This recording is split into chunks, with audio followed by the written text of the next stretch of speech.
ko siya. Dali niyo dito. Lolo. Higa ninyo. Tulungan niyo siya.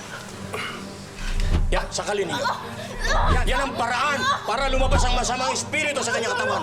Sakalin ninyo. Daganan mo! Daganan mo! Labas! Masamang espiritu! Labas! Ituloy-tuloy niyo! Labas! Masamang espiritu! Sakal! Huwag niyo titigilan! Kadalasan kapag ang mga magulang ay abala sa paghahanap buhay o di kaya'y nasa ibang bansa, ang lolo at lola ang naiiwan at naaatasang mag-aruga sa kanilang mga apo. Kagaya na lamang ni Lola Gina, na buong pusong tinanggap ang responsibilidad na alagaan ang napakabibo at napakalambing niyang apong si Jack Jack. Sa kabila ng masusing pag-aalaga ni Lola Gina kay Jack Jack, isang trahedya pala naghihintay sa bata sa kamay mismo ng kanilang mga kamag-anak.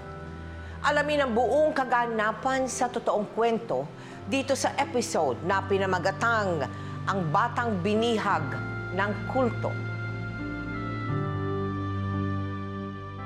Ako si Gina, nakatira sa Dalupaon, Camarón Sur. Kilala ko po si Arthur, katulong ng nanay ko sa kuprahan po. Nagkalingagawan kami ni Arthur. Pagkatapos, kinasal kami sa WIS.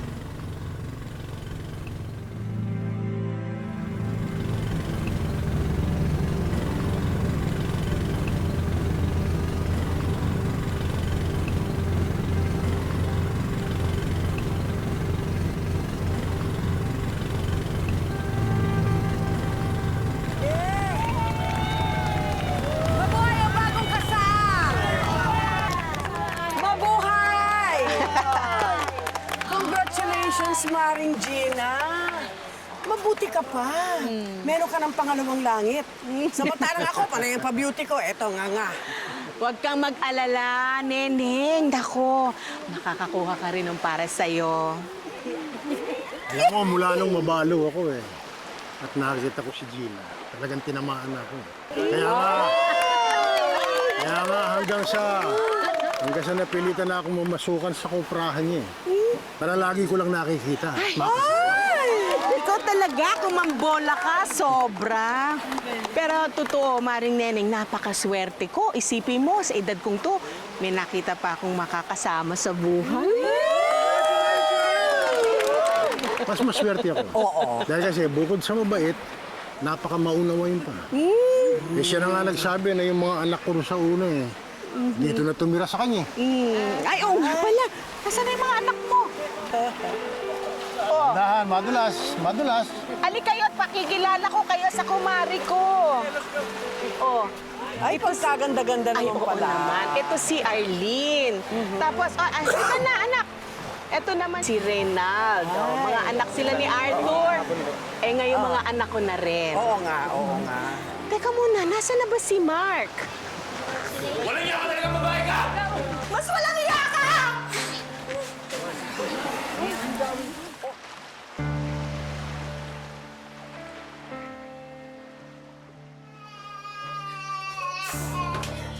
Ano yan?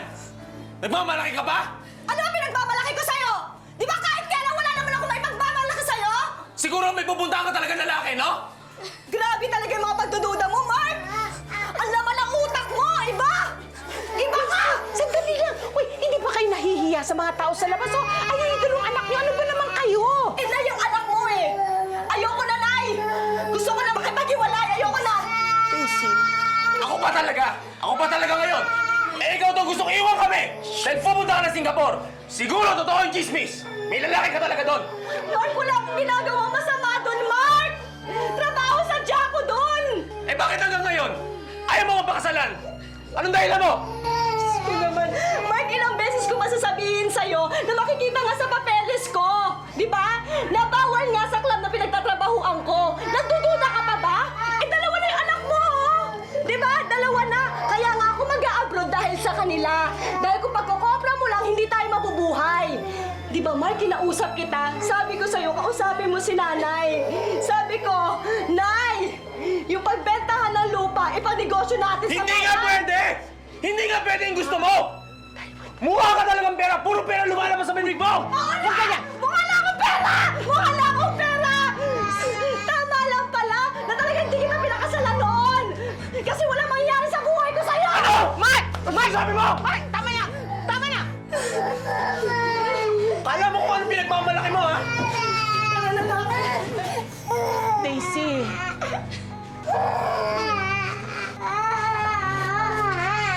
Hindi mo ako si Jack Jack!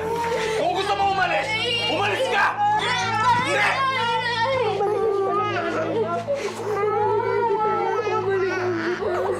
Jack! Kaya mo na yan! Sige na, lumayas ka! Lumayas ka! Pero pabalik!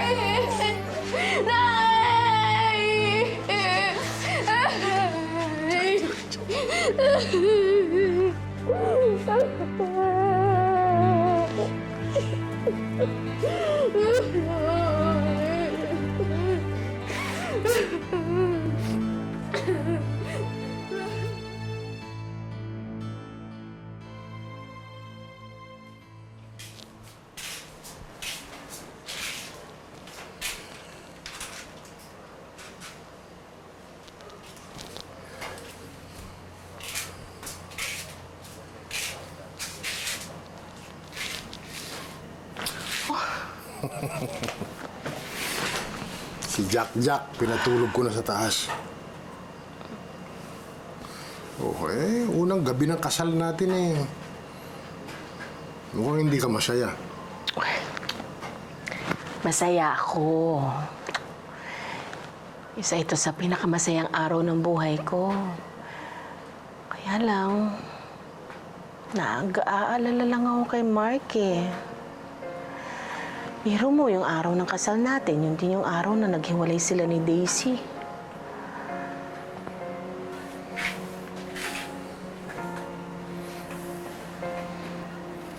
Hayaan mo. Kakausapin ko si Mark. Ayoko lang nakikitang malungkot eh. Ay, ano ka ba? Yung mga bata, oh. Tulog lang ay. Paano ko nakakasigurong tulog na? Ano ka Tulog ba? na. Ay, naku. Ay, ito. Naman dito, ano ka ba? Parang... Ano ka ba? Ayos to. Sa paglipas ng mga araw, dahil sa labis na pagdaramdam ni Mark sa pakikipaghiwalay sa kanya ni Daisy, nalulung ito sa pag-inom ng alak.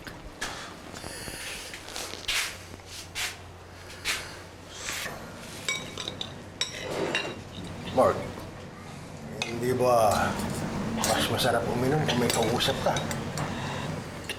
Alam mo, hindi solusyon ang alak sa problema. Mas masarap ang buhay ko kung walang pakialamer dito. Uy! Uy, Mark! Bakit kanya ka magsasasalita sa tatay Arthur mo, ha? Eh, kapakanan mo lang ang iniisip niya. Konting respeto naman, parang pangalawang ama mo na siya. Hindi ko yan tatay! Ako pwede ba huwag niyo akong pinakikialaman? Hindi ko naman kayo pinakialaman o nagpakasal kayo Huwag mo akong sasagutin ng ganyan, ha? Hindi kita pinalaki para sagutin mo ako. Gina, Eh, sumusobra na eh. tama na. Nauunawaan ko naman yung anak mo.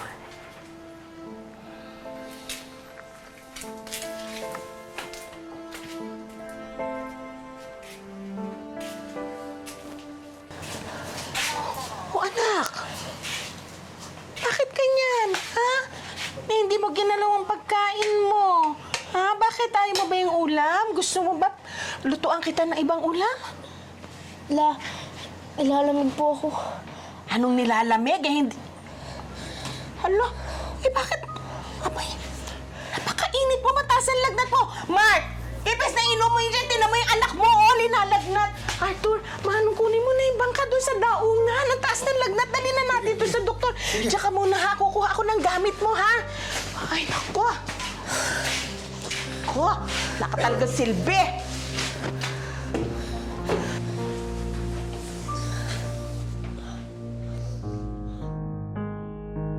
Lumipat kami Dalupaon. Noong una, maganda ang ano namin. Namimili kami ng kalabaw, baboy, pati uling. Binibinta namin po ang uling at kalabaw sa baboy. Tapos yung may dumating ng manggagamot. Ang magpapawis, ha? Ayun! Ay, Mare! Maring Gina! Ning! Maring Gina! Oh, Hindi ba may problema tayo sa manggagamot? oh. Pwes, nasagot ko na yung problema natin. Kasama ko si Mang Jessie. Faith healer ito. Faith healer ito. Di ba lumuwas ako ng Maynila para magpaderma? Alam mo ba kung sino nakaalis ng mga katikati sa katawan ko? Siya lang. Eh, tamang-tama nung nakilala ko, naghahanap siya ng bakasyon. Sabi ko, pumunta na dito. Kailangan natin ng manggagamot eh. Di ba may sakit si Jack? Bakit hindi mo ipagamot sa kanya? Ay, kagagaling lang namin sa doktor. Binigyan na siya na reseta, kaya ayos na siya. Yun naman pala eh. Mang JC! Mang JC, tulungan niyo ako. Matagal na akong di makakalakad ng maayos mula nang mapilay yung isang bako. Kung totoo nga akong magaling kayo, sige nga ho, pagalingin niyo ako. Kung totoong magaling ako, gusto mo ako subukan? Naniniwala ka na makakalakad ka? Naniniwala ka? Opo.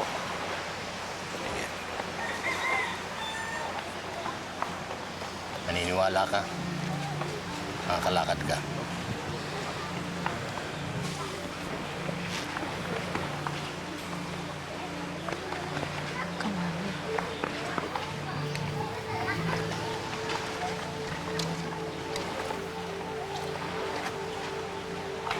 Kukunin ko ang saklay mo, ha? Kaya mo? Makakalakad ka? Hakbang! Hakbang! Sige! Nakakalakad ako! Nakakalakad na nga ako! Mga kasama, nakakalakad na ako!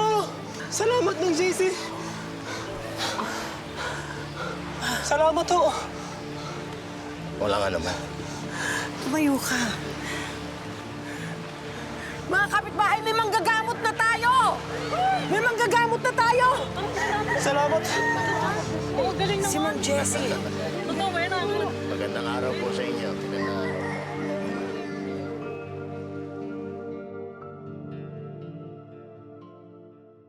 O ayan, mabuti na lang nawala na yung lagnat mo, di ba?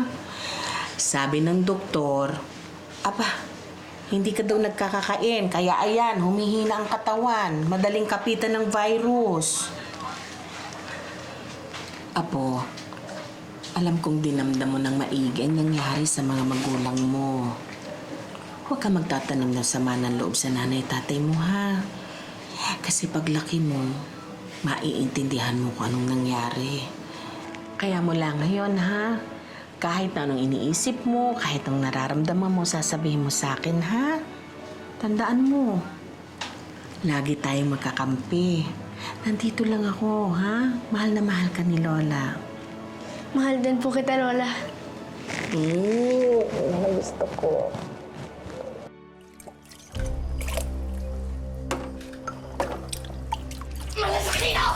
Arlene! Ha? Arlene! Sino kayo? Arlene! Arlene! Bitawan niyo! Sino kayo? Ano nangyayari dito?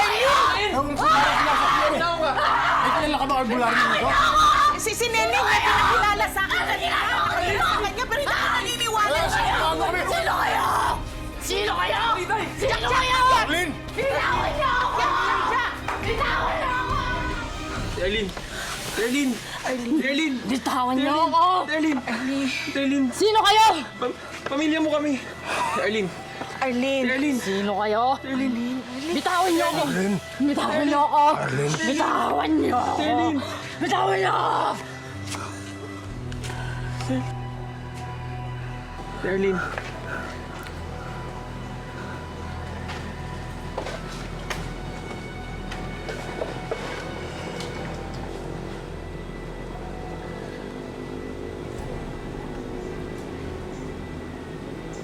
Bitawan niyo siya.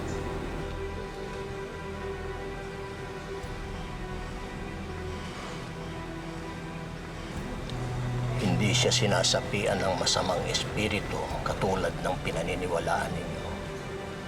Sarili niyang espiritu ang kalaban niya. Inaatake siya ng takot ng kanyang mga problema at mga alalahanin sa buhay.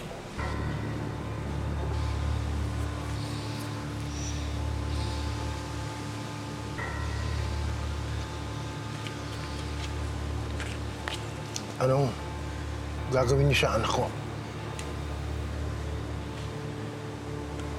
Sumampalataya ka lang.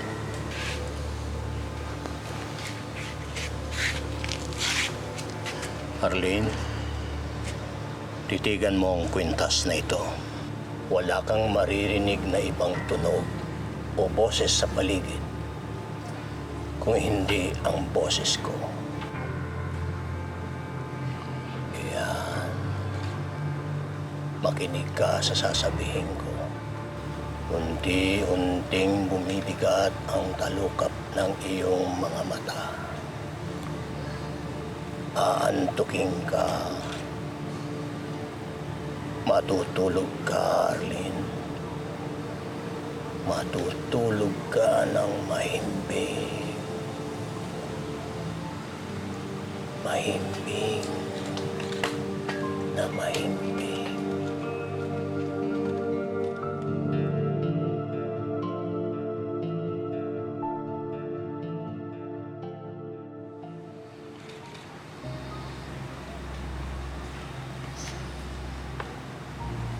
Arlene, sa mahimbing mong pagtulog, kakalimutan mo ang lahat ng iyong mga problema. Ibabaon mo sa limot ang lahat ng iyong mga pangamba. At pagdilat mo, naglaho na lahat ang iyong mga alalahanin. Wala nang mga problema. Pagpitik ko, imumulat mo ang iyong mga mata na parang wala lang nangyari.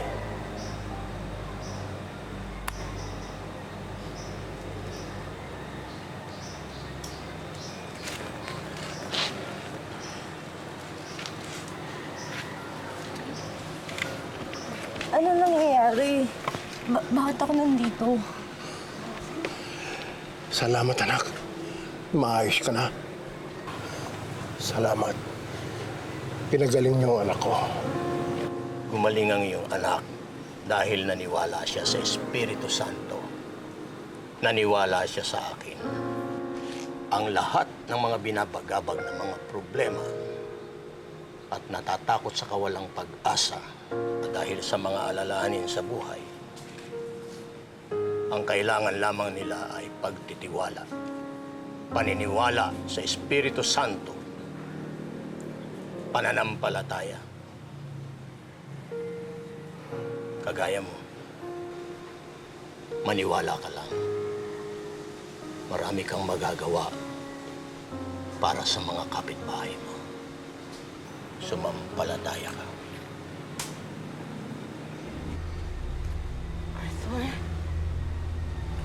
Arthur, tara na. Tara na. Tara na. Halika na, anak. Salamat po.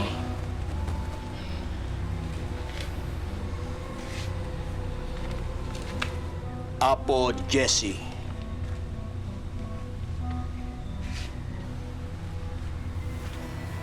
Ako si Apo Jesse.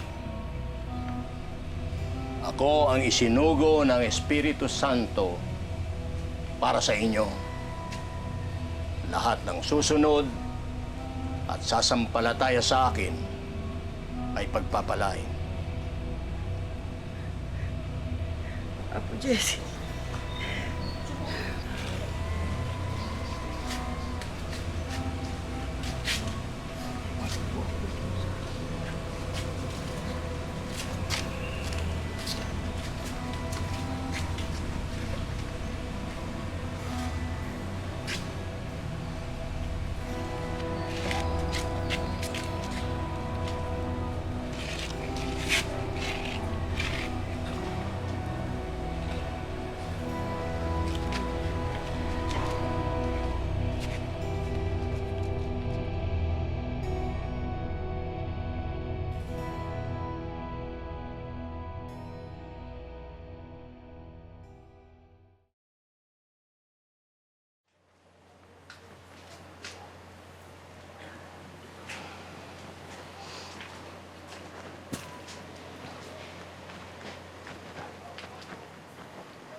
Mark, kapi-kapi na lang ganyan ka. Manong tigilan mo na yan, ha? Baka mapano ka pa. Ay, anong gagawin ko sa'yo, bata ka? Ba't hindi mo tulungan ang sarili mo? Ha? Tigilan mo na yan. Sige, sige. Kunin niyo na. Kunin niyo na. Anong kukunin? Uy! Uy, anong kukunin? Sandali lang. Akin yung mga yan, ha? Huwag Ina. nyo nga pakialaman yan. Mga poon ko yan. Ina, hindi tamang sumasamba kayo sa rebulto at sa mga imahe. Kaya, kukunin. Arthur! Gina, hindi naman masamang sumunod tayo sa utos ni Apo Jesse. Ako, hindi pwede. Manong, iakyat nyo na lang yan sa kwarto ko, ha? Huwag nyo mapapakialaman Sige na, yan. sige Akin na. yan. Sige na, yakit niyo na.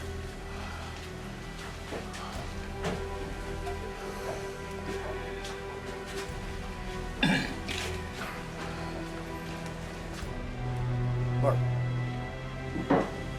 pwede kang gamutin ni Apo Jesse para hindi ka malulong sa alak.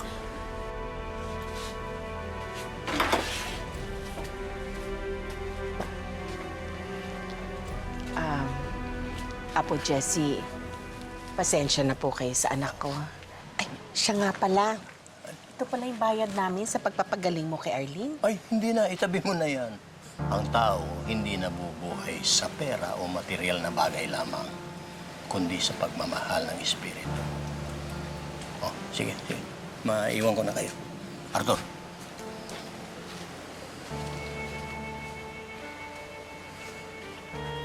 Mabait talaga si Apo Jesse, no?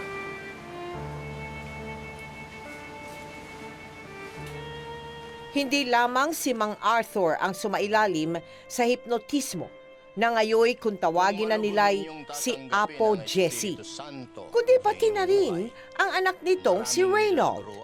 Magmula noon, halos hindi na nakakatulong si Mang Arthur sa koprahan ni Lola Gina dahil sa parati na itong sumasama kay Apo Jesse. Gagaling ka. Tila naging bulag at bingi na rin at naging sunod-sunuran kay Apo Jesse si Mang Arthur at pati na ang kanyang mga anak. Hanggang sa dumating ang araw na mismong sina Mang Arthur na ang naghihikayat sa iba nilang mga kababayan na sumapi kay Apo Jesse. At dahil sa mga ipinamalas ni Apo Jesse na sinasabi nilang mga himala, Ayon. unti-unti nang dumami ang sumampalataya kay Apo Jesse. Hanggang sa makabuo na sila ng isang matatawag na kulto.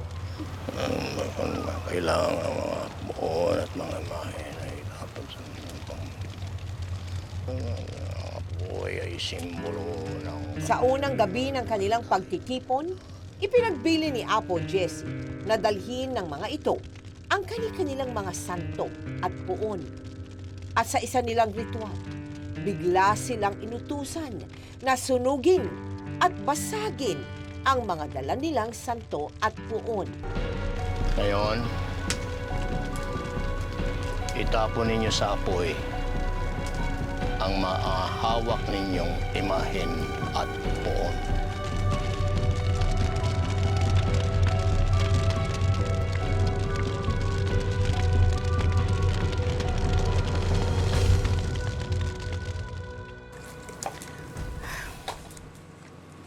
Sige, dali mo na yun doon.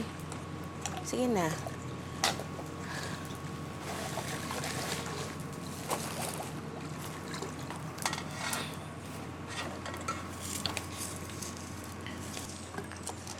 Arthur! Manong, tulungan mo naman ako dito. Parang wala nang gatong itong kuprahan natin, oh. Tatapusin ko lang muna ito. Para ano ba yan? Lalagyan ng tubig na nabindisyon ni Apo Jesse. Eh, mabuti pa yung Mang Jessing yan, eh. Isang sabi nyo lang, sumusunod na kayo kagad. Hindi naman sa nagrereklamo ako, Arthur, pero parang hindi na maganda yung ginagawa ninyong pasama-sama dyan kay Mang Jessie. Kala niyo ba, hindi ko nabalitaan yung ginawa ninyong pagsusunog ng mga poon kagabi? Eh, pati poon ko nadamay, eh. Di ka ba natatakot, Arthur? Baka mamaya, satanismo na yan. Yung mga pasama-sama ninyo, yung sinasalihan ninyo. Eh, parang may sa demonyo yung si Mang Jessie ninyo, ah. Huwag kang magsasalita ng ganyan kay Apo Jessie, ha? Siyang Apo. Sugo. Siyang tagapagligtas. Mabubusong ka. Gusto mo bang masunog yung kaluluwa mo sa dagat-dagatang apoy?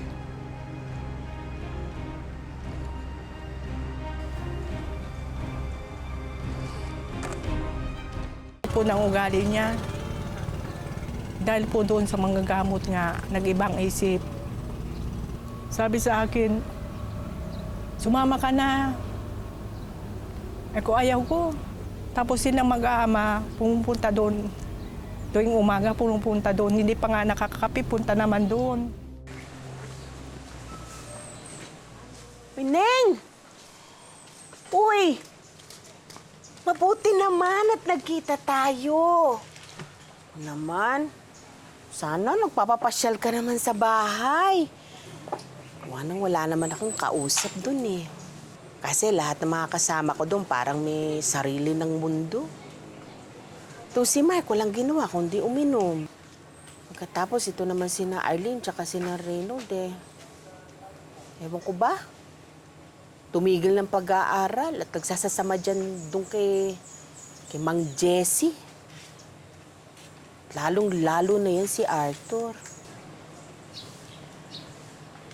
Alam mo, parang ang laki-laki na ng pinagbago niya. Yung palagi maintang ulo. Tapos parang aburido. Minsan iniisip ko, parang hindi ko na nga siya kilala eh. Alam mo yung... Uy, nakikinig ka ba? Tsaka, bakit parang wala kang ayos yata ngayon ah?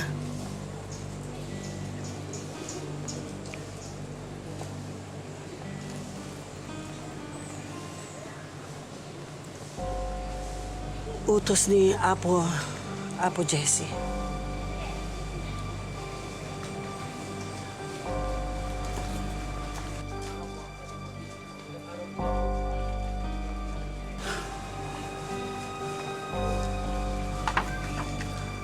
Neng? Lalong lumala ang pakikitungo ng pamilya ni Mang Arthur kay Lola Gina. Hindi na rin siya kinibo ng sariling anak na si Mark. Dahil dito, sinarili na lamang ni Lola Gina ang mga ganapan sa paligid niya. Hanggang isang araw, Nakausap ko na si Mark. Kilala ko yung batang yun. Hindi siya kukuha ng pera dito. Alam nga naman si Jack, ano naman gagawin niya sa malaking pera? Kaya pwede ba umamin na kayo? Na kayo kumuha dito? Ano masama ang mangupit, mga anak? Bakit? Masama naman kumuha ng pera sa inyo? Asawa na kayo ng tatay ko. Kaya pera na rin ng tatay namin yan. Oo nga. Ang damat niyo naman po pala. Kung alam ko lang na ganyan ang pag-uugali niyo, edi sana hindi na lang kami pumayag na pakasalan niyo yung tatay namin. Hindi ako nagdadamot sa inyo. Ang punto ko lang naman, kung humingi kayo sa akin, bibigyan ko naman kayo eh. Hindi niyo naman ako pwedeng pagnakawan ng basta-basta na lang ganito. Gina! Bakit mo pinagagalitan ng mga anak ko? Ano yung sinasabi mong magnanakaw? Kami po ni Reynold, Tay. Inuha daw po namin yung pera. Para yun lang? Sisigawan mo ang mga anak ko? Ako lang utos sa kanila na bumawas sa pera, pang donasyon. Kaya po, Jessie, doon sa itatayo naming sambahan. Grabe ka naman, Arthur. Grabe naman kayo. Eh, nakita niyo ba na ginagamit lang kayo ng Jessie niyo? Pinapirahan lang kayo. Lola! Sinabi ko na sa'yo, huwag kang magsasalita ng masama kay Apo Jessie.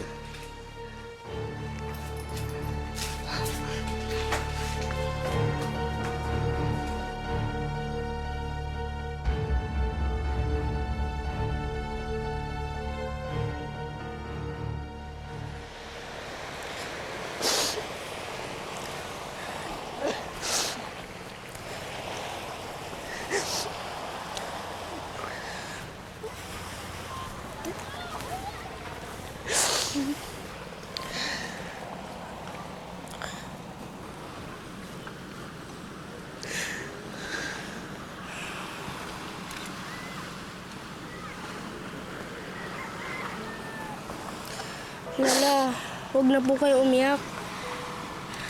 Di ba po, nung umiiyak ako noon, sabi niyo po, huwag po akong umiyak. Kaya tumigil po ako sa pag-iyak. Huwag na rin po kayo umiyak, Lola. Sabi niyo rin po noon, mabait po si Lolo, katulad ni Itay. Siguro po, katulad po ni Itay, may problema lang po si Lolo, kaya po siya masungit. Iyan niyo po, kakausapin ko po si Lolo.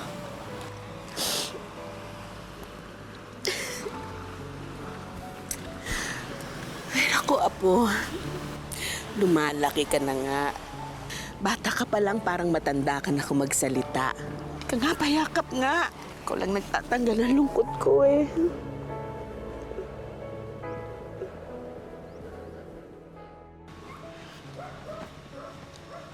Lolo? Lolo Arthur? Lolo? Kita mo, mula nung pinatuloy mo ako dito sa bahay mo, unti-unti nang gumaganda ang buhay mo. Pati itong bahay mo, napapagawa mo na. Pagtandaan mo, sikreto nating dalawa ito.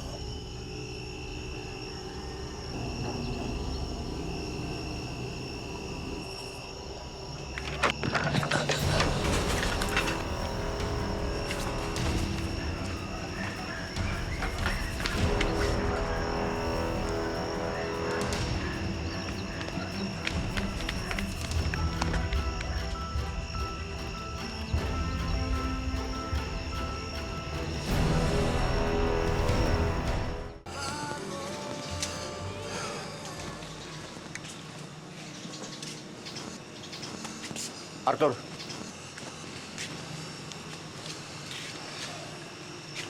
Pinasok ng masamang espiritu ang bahay na ito.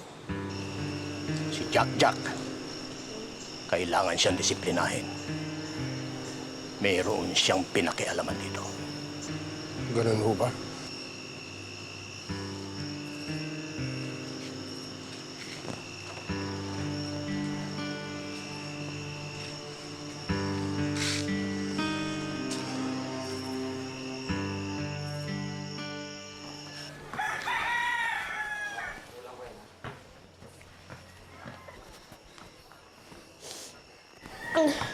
Jack!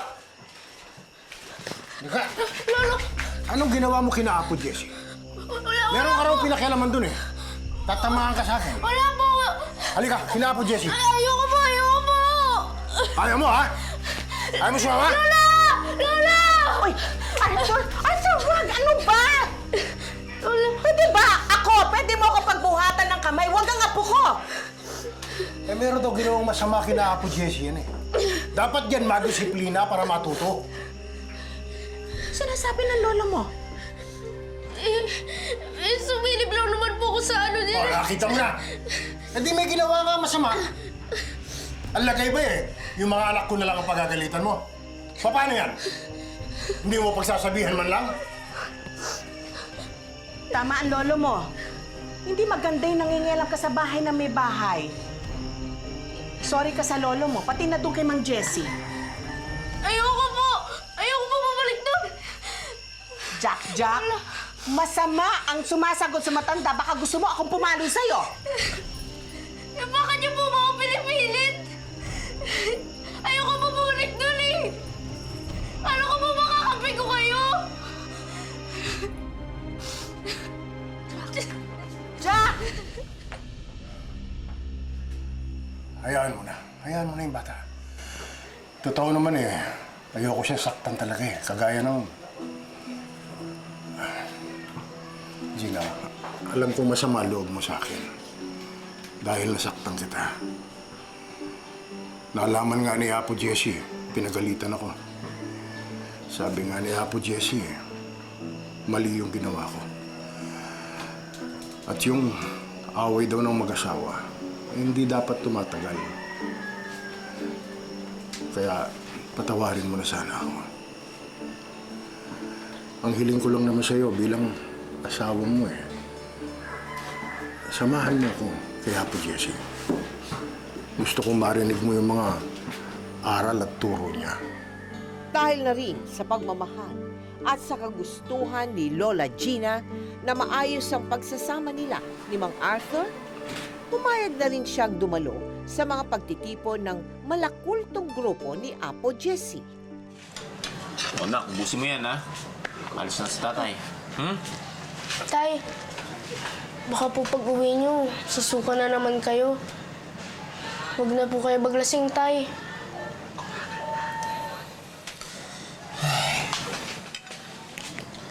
Kaya mo nak.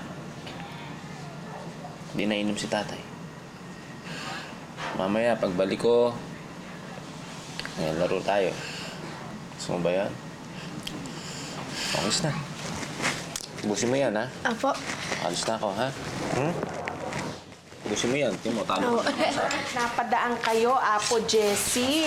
Ay, tama-tama. Nagluto ko ng pananghalian. Ganun ba? Dito na lang kayo kumain. Hali kayo. Hali kayo. Dito na kayo umupo, oh. Ayan. Sige. Ay, salamat. Ayan. Gina, may magaganap na pagtitipon mamayang hapon. Sana makasama ka uli. Isama mo itong apo mo. Gustuhin ko man, hindi pa pwede. Gawa ng pupunta ako sa bayan, bibili na ako mga pataba. Ay, ganun ba? Ay, pwede bang makisuyo? May papabili ako sa'yo. Kaya lang, wala akong nadalang. Huwag na po. Okay lang. Sige na. Abono ko na lang yun. Abonohan ko. Abuloy ko na lang dun sa samahan. Ay, maraming salamat. Maraming salamat. Apo, lalakad alis ang lola. May pabibili ka ba sa akin? Ha? O gusto mo sumama ka sa akin? Kung ayaw mo, di ako na lang ang bibili ng pasalubong kahit na ano, ha? Sabi mo lang sa akin, bibiliin ko, ha?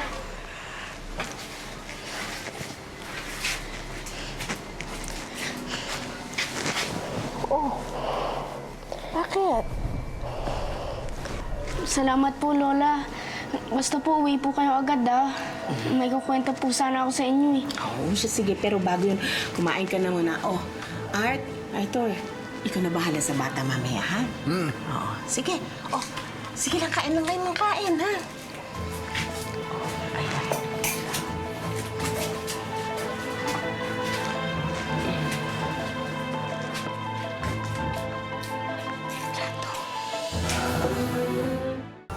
Si Jack, na mahal ko, mabait na bata, masunurin, mapagmahal sa magulang.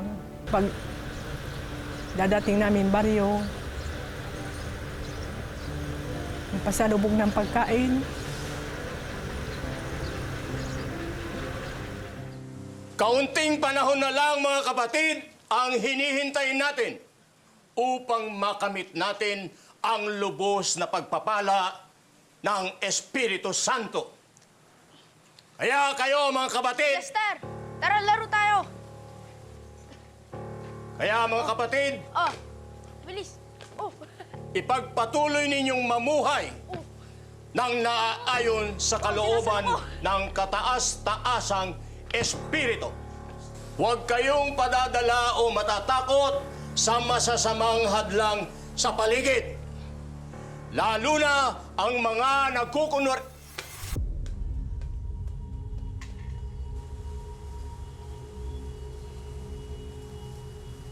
Lalo na ang mga nagkukunwaring walang malay, musmus, walang muwang. Tulad ng batang yan! Sa totoo lang, siya ay pinadala dito ng ating kalaban upang guluhin ang ating pagtitipon. Sirain ang ating misyon para sa sangkatauhan. Tuluyan ng sinapian ng masamang espiritu ang batang yan. Gagamutin ko siya. Dalhin niyo dito. Dalhin niyo dito!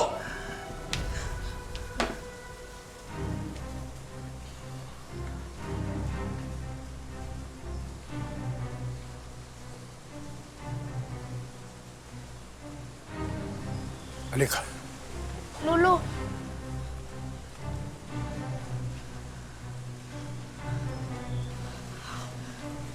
Halika. Huwag ka matakot. Gagamutin kita. Tatanggalin natin ang masamang espiritu sa loob ng iyong katawan. Huwag kang matakot.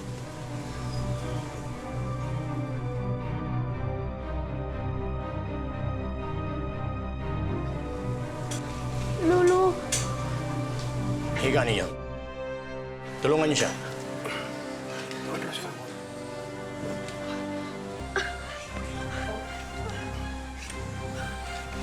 Sige. Lolo! Pigilan niyo! Pigilan niyo! Daganan ninyo! Sakalin ninyo. Yan! Ayan ang masamang espiritu! Yan ang paraan para lumabas ang masamang espiritu sa kanyang katawan. Sakalin ninyo! Daganan mo! Nakita nila ang pangyari. Hindi lang sila nagsasalita. Sabi daw, maawa naman kayo. Sige doon, sigaw. Ayaw ko na, masakit. Masakit. Huwag niyong tigilan! Sige! Sige! Sakal! Sakal! Huwag niyong titigilan! Apo, wag! Umupo ka dyan! Upo! Lumabas ka sa katawan ng batang yan. Masamang espiritu. Lumabas ka.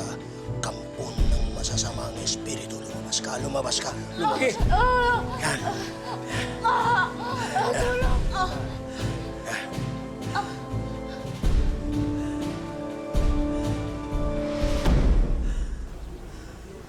Si Jack, may kilolo yun. Hindi ko akalain na gagawin niya yan.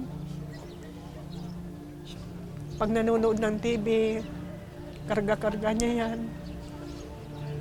Pag kumakain sila, sinusubuan siya. Hindi na siya humihinga. Yan ay dahil matagumpay nating naitaboy ang masamang espiritu sa kanyang katawan. Kailangan natin ng buhay na sakripisyo para maibalik ang kaluluwa ng bata sa kanyang katawan. Yung kanyang totoong kaluluwa. Kunin ninyo manok.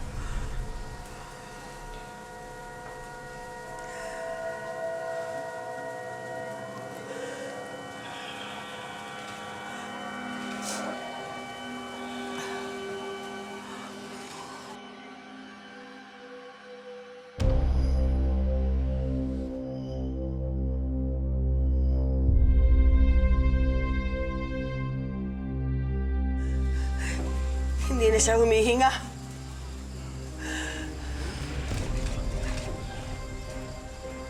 Patay na siya.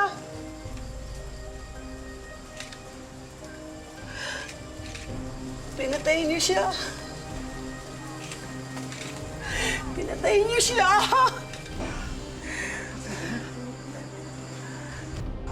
Talaga, kawawa naman yung bata.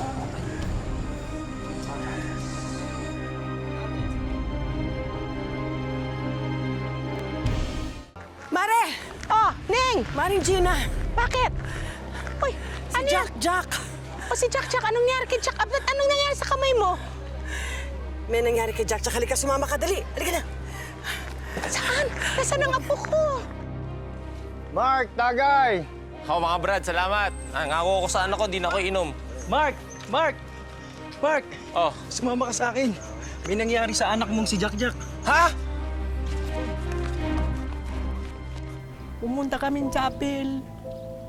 Ang mga tao naman po doon, para po silang robot. Hindi hindi makagalaw-galaw, para pong naano ng manggagamot. Pagka pumasok kami sa sa simbahan. Nakita namin ang bata, wala nang buhay. Patay na. Sino gumawa nito sa apo ko?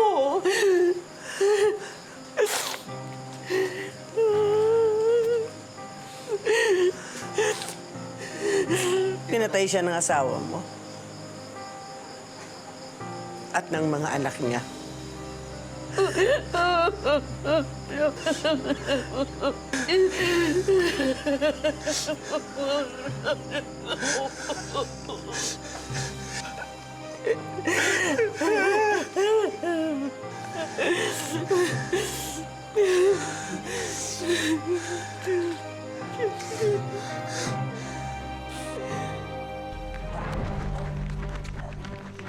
Itay! Itay! Dito yung mangga! Anak mo siya? Tara na!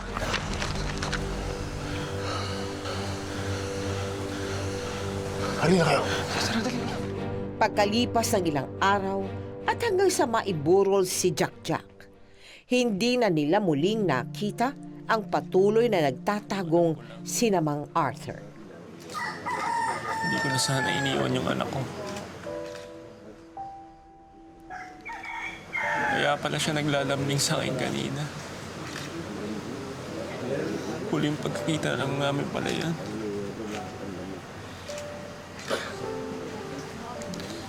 Di man lang ako nakabawi sa anak ko.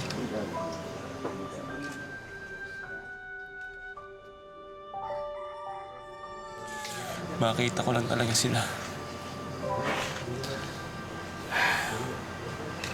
Hindi ako makapaniwala. Imposible. Hindi magagawa ni Arthur kay Jack yun.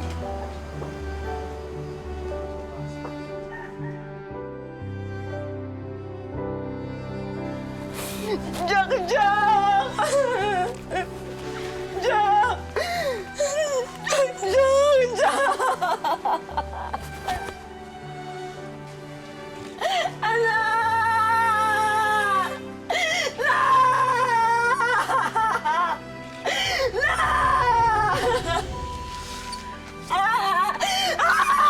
Pinabayaan niyo siya!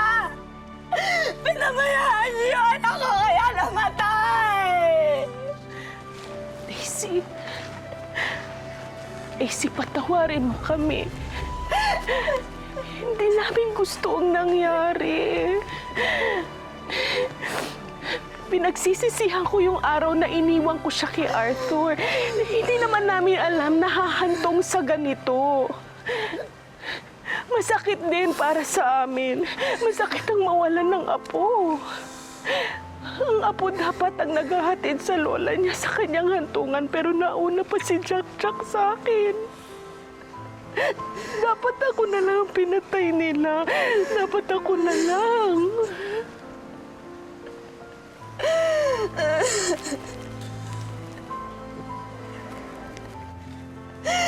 No! Daisy.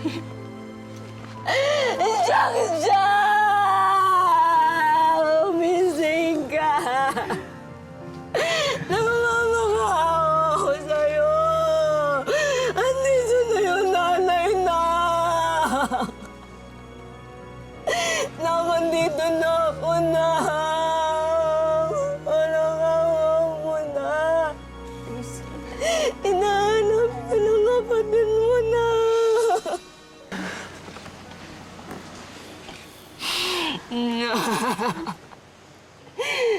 Yung anak ko na. Maring Gina, magandang balita. Natagpuan na si paring Arthur. Pero si Apo Jesse, tuluyan ang nakatakas.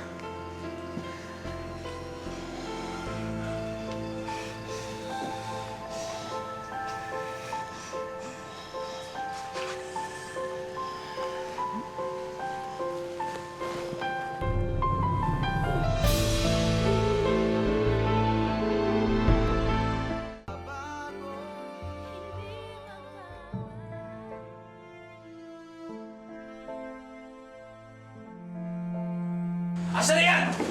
Napakakayo mo! Napakakayo mo! Papatayin mo! Nawala ka lang! Papatayin kita! Papatayin kita! Papatayin kita! Kukulong kayo sa kulungan! Mark, tama na. Papatayin kita! Hindi ko kayo mapapatawan! Napakawalang yan nyo! Napakawalang yan! Papatayin ko kayo! Papatayin ko yan! Hindi ko kayo mapapatawan! Dahil na rin sa awa ni Lola Gina sa asawa, ay pinakiusapan nito ang barangay na bigyan sila ng kaunting panahon at huwag daw munang dalhin sa mga pulis ang kanyang asawa. Lubos ang tiwala ko sa'yo, Arthur. Paano mo nagawa yung kay Jack Jack?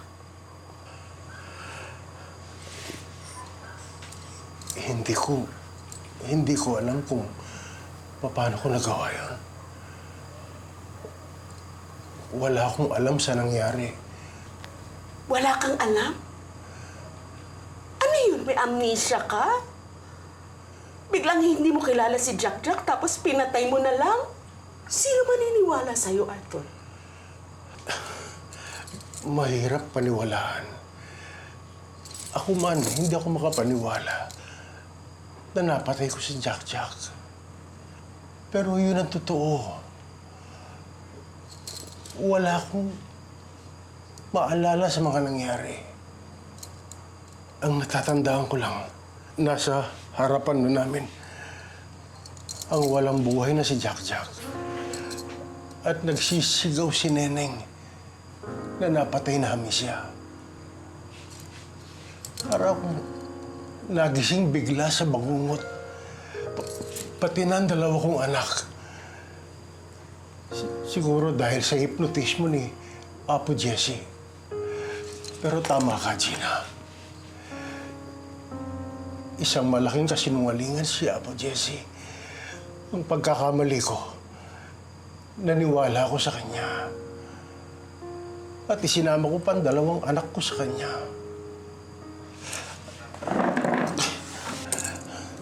Gina,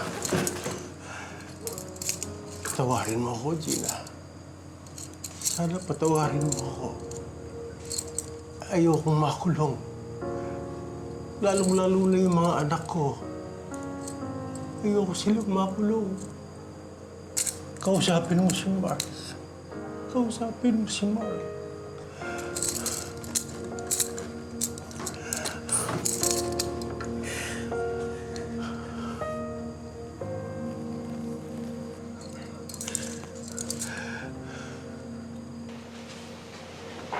Anong gagawin ko, Neneng?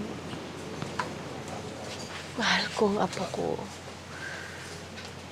Pero kung ipakukulong ko si Arthur, para rin akong namatayan ng asawa. Kawawa naman siya kung makukulong siya. Pero paano naman mahihipnotize siya? Paano naman mangyayari yun? Mare, paano kung sabihin ko sa'yo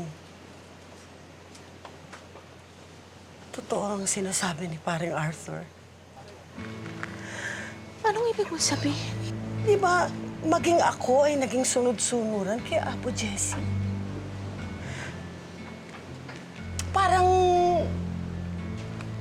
Parang may kapangyarihan siya eh, na sunod-sunuran kami, wala kaming magawa.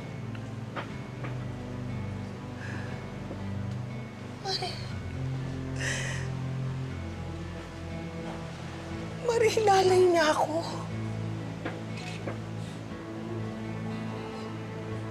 Hinalay niya ako. At nung araw na yun, nakita ni Jack Jack.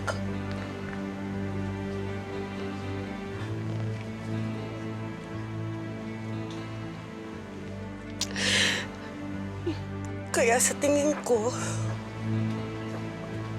sadya niyang pinapatay si Jack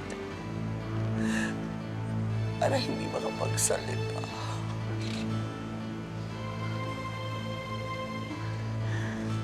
Yung pala ang gusto niyang sabihin sa akin nung araw na yun.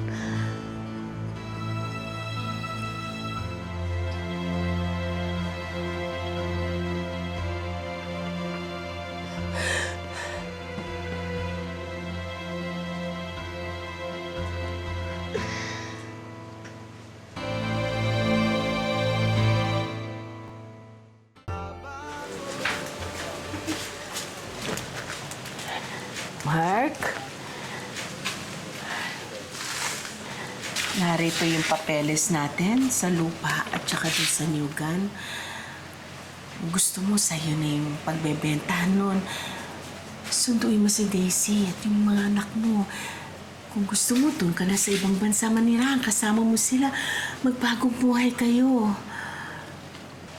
Pero sana isa lang ang hihingin ko.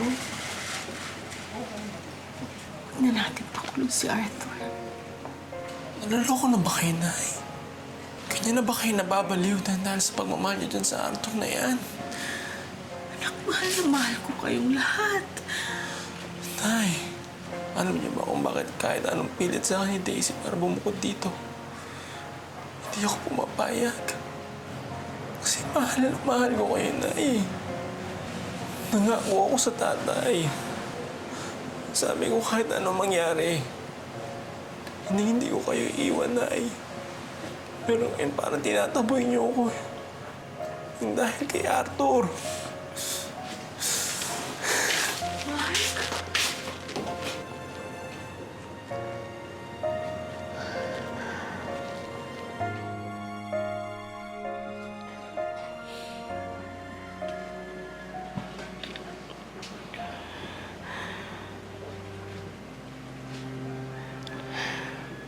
Sorry.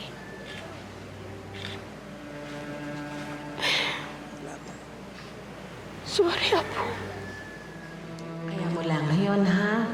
Kahit anong iniisip mo, kahit anong nararamdaman mo, sasabihin mo sa akin, ha? Tandaan mo, lagi tayong magkakampi. Nandito lang ako, ha? Mahal na mahal ka ni Lola. Mahal din po kita, Lola.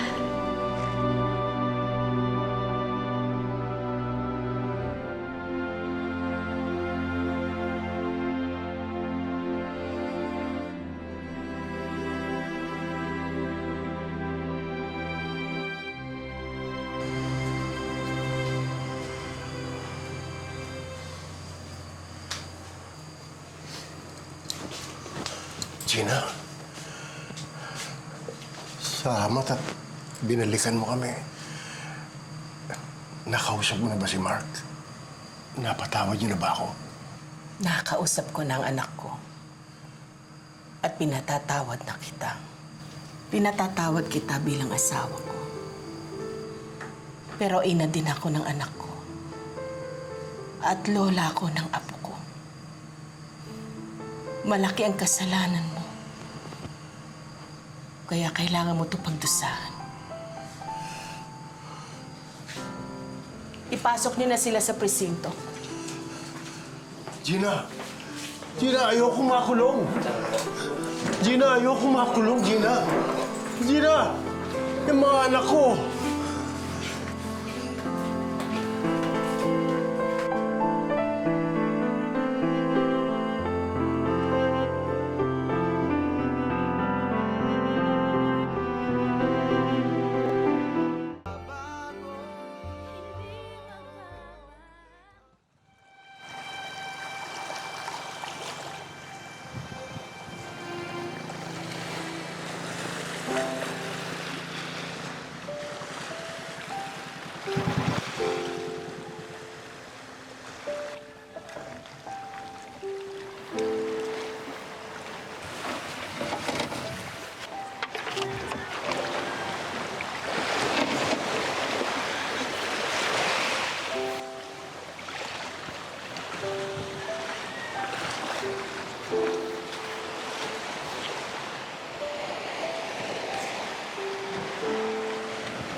Salamat po sa pagbigay niyo ng katarungan sa pagkamatay ni Chuck Chuck. Inaamin ko. Napakasakit ng ginawa kong pagpapakulong kay Arthur. Kaya lang naisip ko kung hindi ko naman gagawin yun. Hindi ako patatahimikin ng aking konsyensya. At hindi rin matatahimik si Jack Jack kung nasan man siya ngayon. At hindi ako titigil hanggang hindi napapakulong yan si Mang Jessie dahil sa krimen na ginawa niya kay Jack Jack. Nay, hayaan ko. Hindi ko kayo nag-iisa sa laban kay Jack Jack.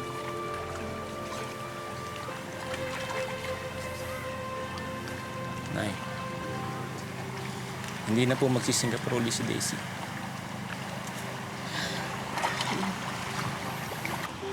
Sa atin na po uli siya titira. Magkakasama-sama na po tayo uli.